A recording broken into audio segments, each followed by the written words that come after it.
কবিতাৰ শিৰোনামা এজন বৃদ্ধৰ আৰ্তনাদ।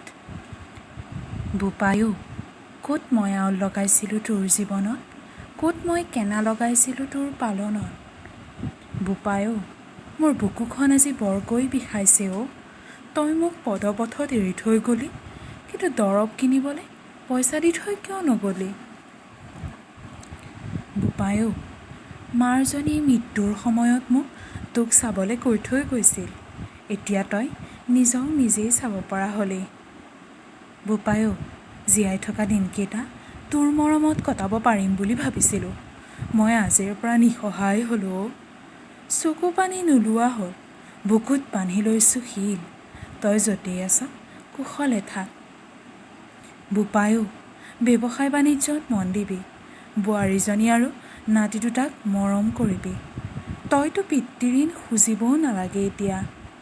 ধন্যবাদ, তই যে মোক অৱশেষত পথৰ ভিক্ষাৰী কৰিলি, লালন পালনৰ প্ৰতিদান ভালকৈয়ে দিলি, মোৰ আৰু একো ক'বলৈ নাই বোপাই, তই নুশুনাকৈয়ে কৰিছোঁ এতিয়া মই আৰ্তনাদ। নমস্কাৰ।